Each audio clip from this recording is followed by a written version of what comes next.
Let's now talk about the next chapter of American involvement in Yemen. After a series of relentless air attacks for 30 consecutive days, is America now preparing to hit the ground? Is US President Donald Trump now pushing forward a strategy to eliminate the Houthis with overwhelming force? Overnight, deadly explosions rocked areas near the Yemeni capital. The Houthis, the Iranian-backed rebel group controlling large parts of the country's northwest, claimed that US airstrikes killed at least 7 people and injured nearly 30. And according to the Houthi Health Ministry, American-led air assaults over the past month itself have now taken the lives of more than 120 people. And it's not just bombs that are falling from the skies, by the way. The Houthis say they have shot down another US MQ-9 Reaper drone, one of several reportedly lost in this escalating conflict. Our air defenses successfully shot down a hostile American MQ-9 drone while it was carrying out hostile missions in the airspace of Hajj Governorate. The drone was downed using a locally made surface-to-air missile. This marks the 4th drone shot down by our air defenses in 2 weeks, and the 19th since the beginning of the Promised Conquest and Sacred Jihad campaign in support to Gaza.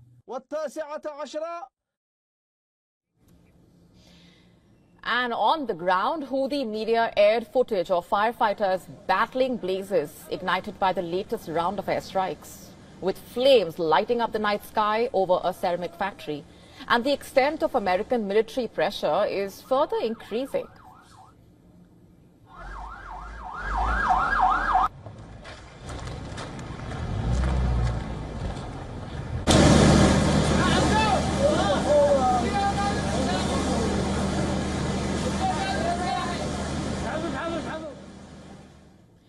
The U.S. Central Command has released fresh footage showing sailors aboard the USS Carl Vinson loading weapons and prepping fighter jets for further operations in West Asia. The aircraft carrier's arrival in the region itself marks a clear escalation, backing up what appears to be a much broader campaign to cripple the Houthi capabilities. Another piece of footage released by the U.S. Navy showed fighter jets taking off from an American aircraft carrier, but air power alone does not hold territory. And that's why the latest developments are significant.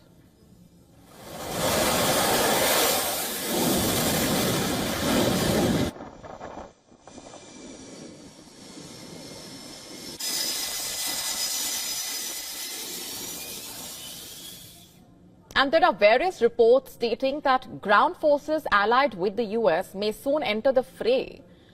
Local Yemeni militias backed by the UAE are reportedly planning a ground offensive aimed at reclaiming key coastal areas from Houthi control.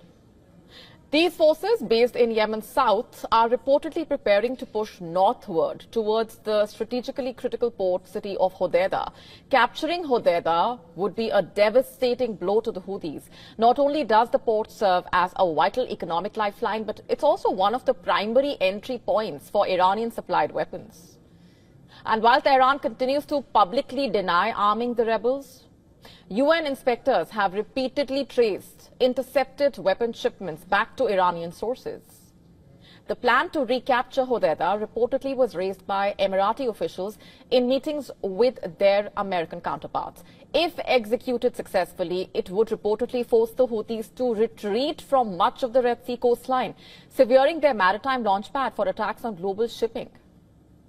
But not everyone is on board. Saudi Arabia, once part of a powerful Arab coalition that fought the Houthis for years, is now hesitant. Very crucial. In fact, Riyadh has reportedly told US and Yemeni officials that it will not support a new ground operation. The kingdom reportedly is apprehensive of another Houthi missile and drone attack on its cities. And over the years, the Houthis have stockpiled a potent arsenal, including ballistic missiles like the Typhoon, an Iranian Qadr derivative, and the Quds cruise missile, some variants of which can reach targets more than 1,600 kilometers away. They have used these to strike Abu Dhabi and Saudi cities earlier. So where does all of this lead? For now, America is hitting from the sky, but the presence of the USS Carl Vinson, the uptick in the US military messaging, and mounting reports of ground preparations, painting a far more aggressive picture. If the airstrikes were Act 1, we may soon be watching Act 2 unfold on the ground. To stay shifting focus for now, Ukraine has carried out a massive drone attack in Russia's Kursk region, marking an escalation in the ongoing conflict. And Moscow claims 1 dead, dozens injured in a fresh attack. US President Donald Trump, meanwhile, blaming Joe Biden, Putin and Zelensky for starting the war. Russia says there is no clear outline for the Russia-US deal amid the stalled ceasefire talks. Our next report getting you the complete story.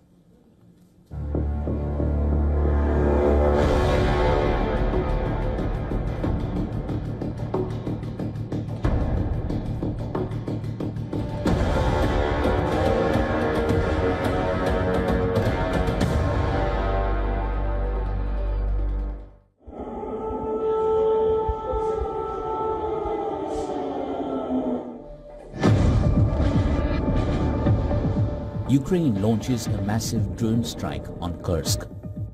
These are the images of fire engulfing several buildings in the Russian territory. Ukraine bombarded the border region with dozens of drones. A multi-storied apartment building with blown-out windows and fire damage to the facade. Drones struck an ambulance garage, damaging 11 cars. The Russian Defense Ministry says it downed 109 drones over the region in overnight strikes.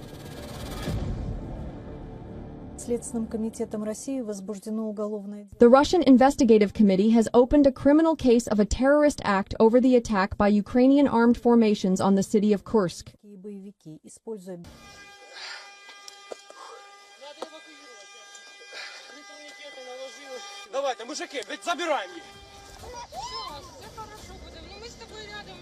The hit on Kursk, some 90 kilometers from the Ukrainian border, comes after Russian ballistic missiles killed at least 34 people in Sumy on Sunday.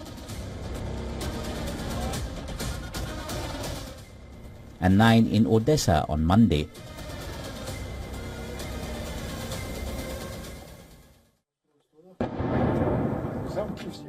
The relentless bombardment in the strategic hub of Pokrovsk has forced many to evacuate their homes. Once home to a thriving population of approximately 60,000 people, the city now finds itself largely deserted. The Russia-Ukraine war has entered a dangerous phase amid relentless aerial assaults from both sides. The long-drawn battle is frustrating US President Donald Trump despite his desperate push for a ceasefire. Kyiv is hoping for a ceasefire. It is resting its hopes on Washington. Now Trump appears to be blaming Kyiv for the war. The US president says 3 people, Biden, Putin and Zelensky, were responsible for the war. Trump once again lambasted the Ukrainian president for constantly seeking aid. That's a war that should have never been allowed to start, and Biden could have stopped it, and Zelensky could have stopped it, and Putin should have never started it. Everybody's to blame. Have you spoken to President Zelensky, sir, about his offer to purchase more Patriot missile batteries? Oh, I don't know. He's always looking to purchase missiles, you know. He's against, listen, when you start a war, you got to know that you can win the war, right? You don't start a war against somebody that's 20 times your size and then hope that people give you some missiles. On the streets of Kyiv, Ukrainians dismissed Trump's claims. These are baseless statements.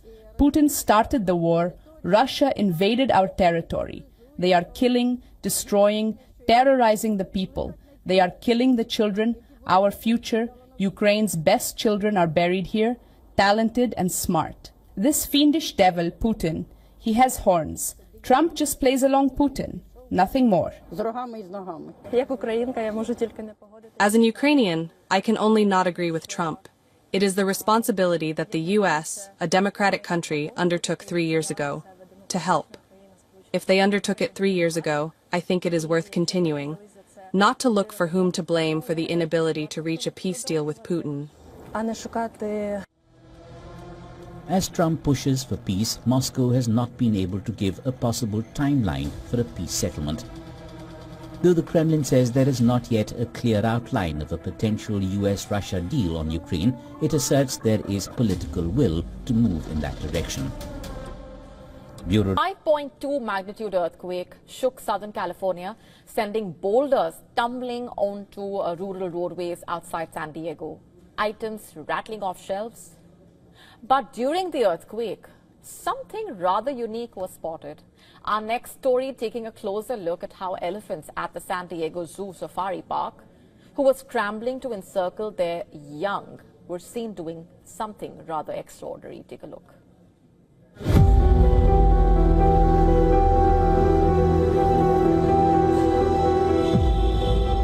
Elephants are the largest land animals on Earth. Roaming across savannas, grasslands, and forests, these majestic creatures captivate us with their intelligence, social dynamics, and incredible memories.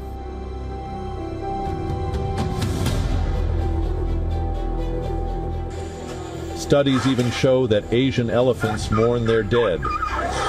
But what happens when the ground beneath their feet trembles? At the San Diego Zoo Safari Park, these gentle giants have shown their extraordinary instincts.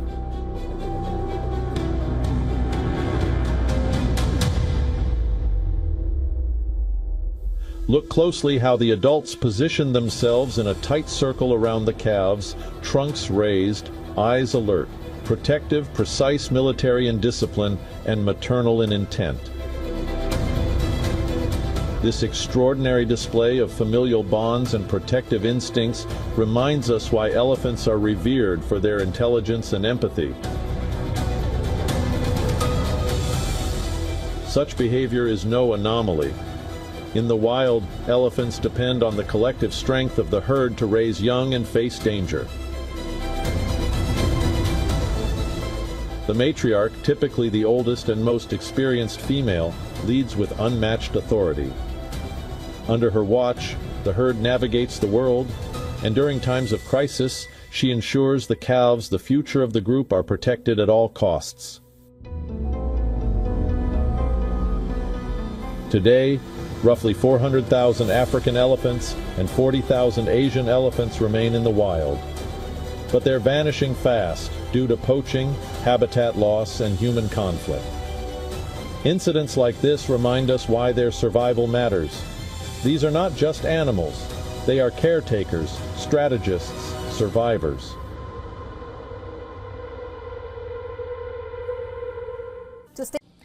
Let's now talk about Donald Trump's tariff saga. Stock markets have risen today, shares in several automakers gaining after Trump hinted that the sector could get some tariff respite. In fact, Wall Street opened slightly higher, while the dollar, which has been battered in recent days, recovered some losses against the euro. European indices performed better than US peers in afternoon deals. But Trump is once again angry with China, US President accusing Beijing of going back on a major Boeing deal. A news report claiming that Beijing ordered airlines not to take further deliveries of the US aviation giant's jets. And as a result, the stocks of Boeing have tanked. On Dow Jones Industrial Average, the aviation giant stocks fell 2% in early trading. China is Boeing's largest market, and estimates reveal that the Asian superpower was expected to facilitate 20% of the global demand for Boeing jets over the next 20 years. The world's first and second biggest economies are locked in this tug of war over reciprocal tariffs. In the past few days itself, the US and China have both escalated the tariff rates, neither side willing to step down. But the standoff is not just about trade and tariffs alone. It's also become a war of power moves and trying to change the narrative.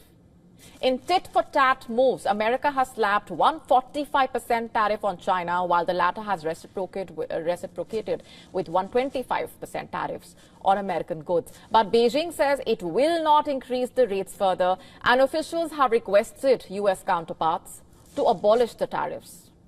But beyond the retaliatory moves, there is a lot more happening on the ground. China is on a regional outreach mission to diversify trade ties and find ways to cushion the blow from the heightened American tariffs? President Xi Jinping is on a 3-country tour to deepen bilateral ties with regional neighbors and countries who are part of China's Belt and Road Initiative.